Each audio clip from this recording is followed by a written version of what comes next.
What's up, guys? Welcome back to Shredcraft RC. I'm Cam, and today it's episode 2 of the MST FRX RS RC drift car build. So if you didn't see the first episode, what I'm trying to do here is to get the community together and build a truly unique RC drift car. I'm offering this as a full build-along series, so if you guys want to pick up your own FRX RS drift car kit, the links of all the parts, tools, and accessories that I'll be using are linked down in the description below. In today's episode, I'm going to show you guys how I measure the chassis plate and the parts that I want to design and input all that information into the computer so we can start designing some custom parts for this awesome RC drift car.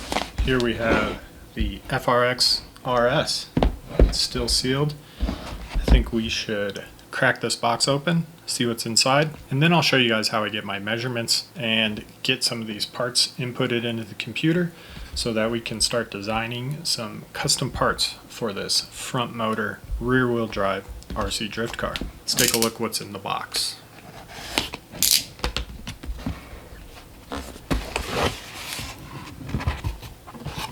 All right. Looks like your standard RC drift kit.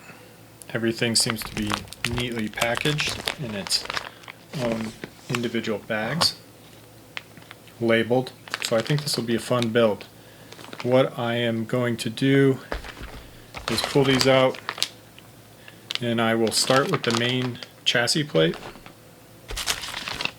And what I'm going to do with this here is trace this onto just a simple piece of printer paper. This is something that anyone can do, and then that way I can take my calipers and I can measure out all the holes in a physical space before I transfer all that data into the computer and begin drawing any of my designs.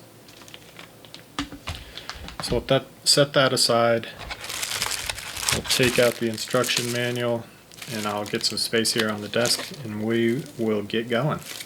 The first thing that I'm going to be tracing and getting dimensions for is the main chassis deck here.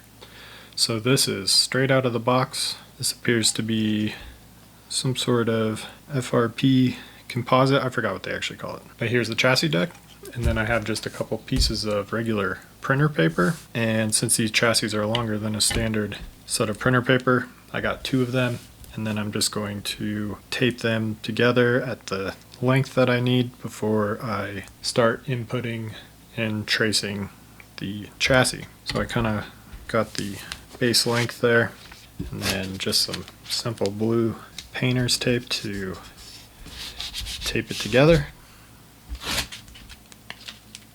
And I'll set the chassis down on the paper like that, and I'm actually going to set it with the countersunk holes facing up. That way I can get my pen in there to draw a center hole. I'm just going to get a regular ballpoint pen here and try to hold it steady while I trace. And this doesn't have to be super accurate because I always have the chassis deck itself to reference and get measurements off of as I get further in this process. For me, this is just a nice visual reference to use when I'm sitting down and getting this information into the computer. This is nice for me because then I can take my calipers and I can measure off a physical piece of paper rather than always referencing the chassis deck, especially if I have the chassis built. I have something I can go back to reference. And I just moved it a little bit, and that's something you don't want to do in this process. And I'm not going to be able to show everything because in the past, chassis will take me 5 to 6 hours. I'm just going to kind of share some of the basic tips and tricks on how I get this done in case you guys want to try yourself. Like I said in the first episode, I'm not here to gatekeep any information, here to help grow this community and build together. So just like that, we have a quick reference of where stuff will get bolted, the dimensions of the chassis, and then I can go ahead and start referencing what some of these holes are. So I know these are bumpers, and then we'll have toe blocks, steering, braces, things like that. And I'll just start to brain the ideas Immediately, in my mind, what I'm seeing here is these sharp corners, front and rear, for the width of the chassis to the neck where the steering components and the transmission mount. And ideas I'm having right away are to round these out, but that's one of those things that I'm not going to know until the chassis is built. So I got my calipers out here, and I'm just going to start referencing some points. And I'm going to put all my widths in between each bolt hole.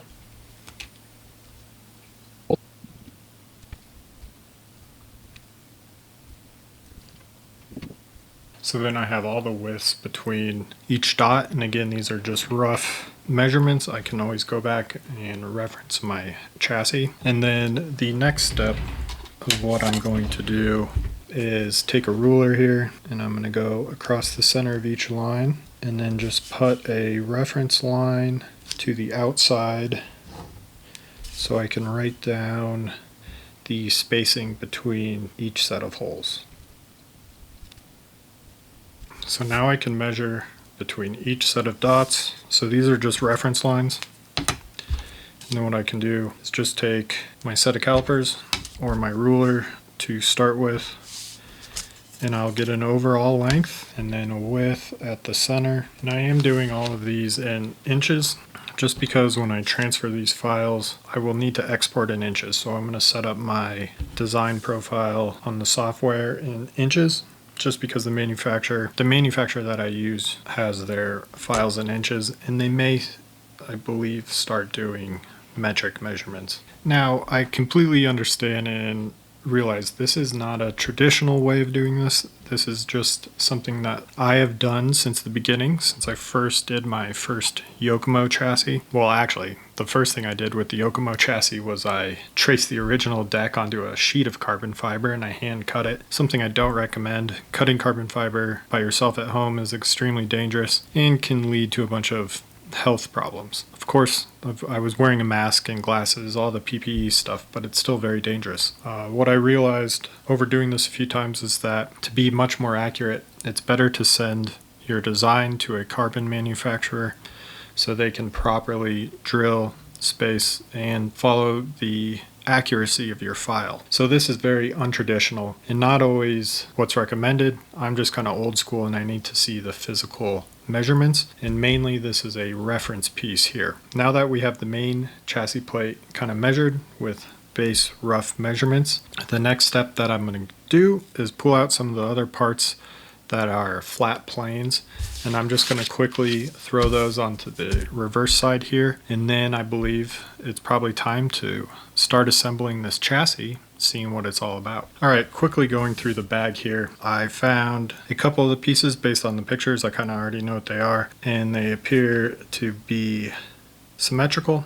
so I'll only need to trace one of each of these, but we have the side chassis brace and then it looks like the front bulkhead brace. And since these are nice flat planes, let's see, we're countersunk on this side. What I can do is just get quick reference traces of these to get the sizes and then be able to add those into the design files. So I'm just going to quickly trace these and hopefully not move them like I just did. What I am noticing is these two holes here are threaded, so that's probably something that I'll have to self-measure to get an accurate reading.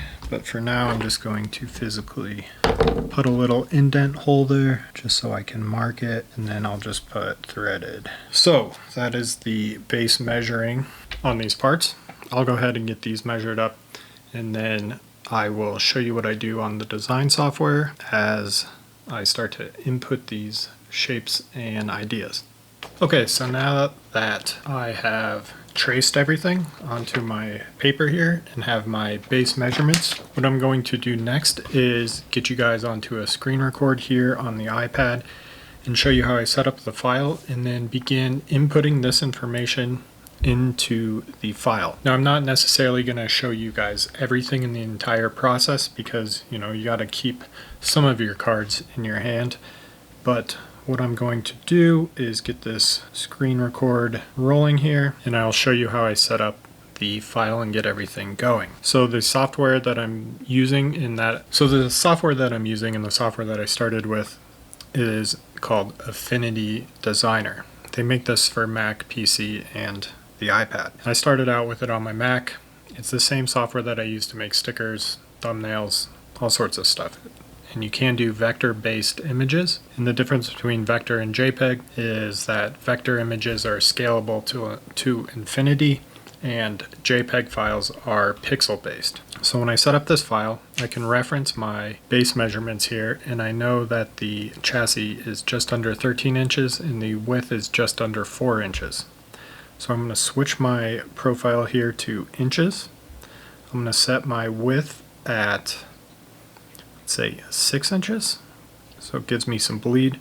And then my page height, I think, is good at 15 inches. I'm going to turn my resolution up to 300. Just going to give me some more detail. And then I am going to go ahead and open that up, and it will generate my artboard here. I will just share some of my first base steps here. I'm just going to open up the rectangle tool, since looking at this chassis, most everything is a rectangle, and I'm going to get the base dimensions set. So with the first rectangle, I'm going to go ahead and I don't need to link it, but my height I know I want at 13.81 inches. So that's going to give me the length of the chassis deck. And then one thing I did forget to measure was how wide these tongues are off each end.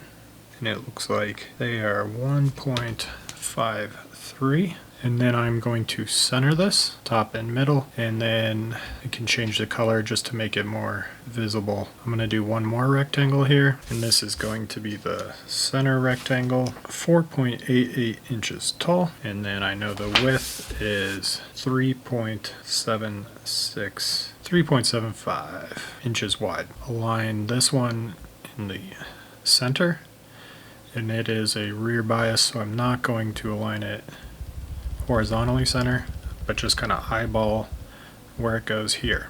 And then the next step is I am going to lock my big rectangle layer, just so I can't move it and distort it, get it out of place. And then I'm going to go over here, I'm going to make a dot, and we know all these chassis bolt holes, so I'm going to make my dot red. And then we know chassis holes are 3 millimeters. So if I just do that conversion really quick, it's 0.11 inches. Go here, I'm going to link it since it's a circle. I'm going to go 0.11, and that is going to give me our dot here. So this is what I'm going to use for reference for holes. Along with that, I'm going to go back to the rectangle. I'm going to make a measuring stick is what I call it. And I use these to measure the distances between the chassis holes.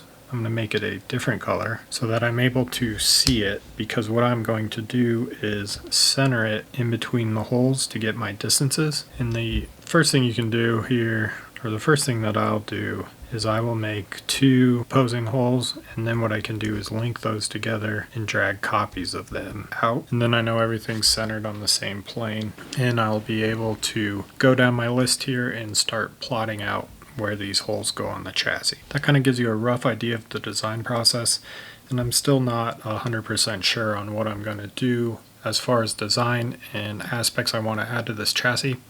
I think what I need to do is build the chassis first, kind of see where its weaknesses are or where it can be improved upon, and that gives me a base on where to build my design off of and what changes I want to make. And then there are the parts that we have here, like the side braces. I think there's some cool ideas that we can have here, making possibly like the side of a roll cage with a roof keyed into it, something that would fit the general shape of bodies. Another thing that I think about a lot when I'm designing chassis is first, manufacturing costs. The rule of thumb is that the more holes you have in a design, or the more cuts, more shapes that the CNC machine is going to have to make, the higher the cost is going to be. So going into a process knowing that The costs are going to be based off your material choice and the amount of cuts that the machine's going to make. It's always something I have in the back of my head because you don't want to go make this whole elaborate chassis and have it cost hundreds of dollars to manufacture, and then you have to pass that cost on to your customers. So something that I always keep in my head is keeping it base cost effective, hopefully having the best value to performance. Like I said initially, immediately looking at this chassis, I can see that there are sharp ridges here. I've heard and read when I was doing research on it that there was flex in it, and I also noticed quickly flipping through the manual that there's a cross brace that goes through here to help stiffen and make the chassis more rigid. So there's a few things there immediately that are in the back of my mind on how I can improve this chassis and how I can start to put some maybe bevels or chamfers in here, and then figuring out the cab of the chassis here. You know, the tongue and the nose are fairly simple here. They're just essentially just like we laid out on the design, basic rectangles. And all we're going to worry about is getting the accuracy of the holes put in, and then we can go ahead and figure out where we might want to cut out some designs or reduce weight. Since this is a front engine car, the weight's going to be in the front. But like I said, kind of need to get it built and see what the stock weight distribution is and what the weight stock base numbers are, so that I know going into the design process that I'm improving on the design and not making something that's going to essentially drive worse or be a product that doesn't offer any substantial improvement over what stock is. So like I said, we have those side braces, we have these front bulkhead braces that, again, these are optimally designed for a mass manufactured product. And you got to think that MST is a fairly large brand in the RC industry. You got to think that they do their research and development when creating these chassis kits. A lot goes into designing, bringing a product to market, especially something like an RC drift car that comes with hundreds, if not thousands, of tiny little parts, and they all fit together in these kits. And then we're able to go drive them like we do on track. So a lot of this goes into creating a product. My brain works very differently from, I'm sure, a lot of other designers' brains, but this is just kind of the base process and how I get the idea started. And then, like I said, this will take weeks, if not months of time. I'll sit down hour at a time and kind of put my ideas into the computer and start building this chassis along with the parts and accessories that I'm going to make with it. So I hope you guys enjoyed getting a little insight into my design process and how I start setting up the design for parts and chassis plates. I know this stuff can be a little monotonous and it's not always the most exciting thing to see on camera, but like I said in the first episode, I want this to be a community-based project. So of course, if you guys have any input or any design ideas, anything you want to see in this chassis, make sure you drop them down in the comments below, because I'd love to start reading through those, and then I can start basing some of those ideas and adding them into my files here before we get any prototypes cut. And so that will be in a future episode along this series, is when we go to get some of these parts and pieces prototyped. I will show you that process. Like I said, I'm not going to gatekeep anything here. I really want to share with the community and help grow, especially if there's other like-minded individuals who want to start designing parts and pieces for their cars. I'm not doing this for profit. I'm doing this to help grow and build the community and share some of the behind the scenes of how I have done things in the past and possibly evolve into new methods for the future. So I think by doing that and involving the community, we have more brains working together on a single project, and it's going to create a better product at the end of the day.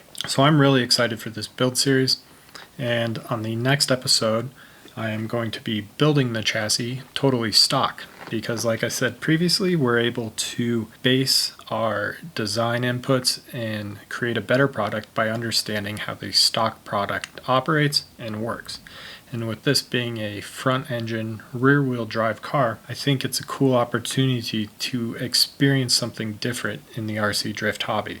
I've never driven any of the previous generations of front motor cars, but I'm really excited to see how it feels, especially having come from the real world of competition drifting. I think this is a cool scale aspect to this hobby. Along with the design and the parts and building things for this chassis, I also am going to show you guys how I design and set up a body. So we're going to airbrush a body together. I'll be asking your guys' input for colors. I've been playing with color swatches and haven't come up with anything I'm truly happy with, but I'm also running these tests because I'm playing with some new paints. And then again, if you guys want to build alongside me, all the links for all the parts, pieces, electronics, and tools that I'm using are going to be down in the description below.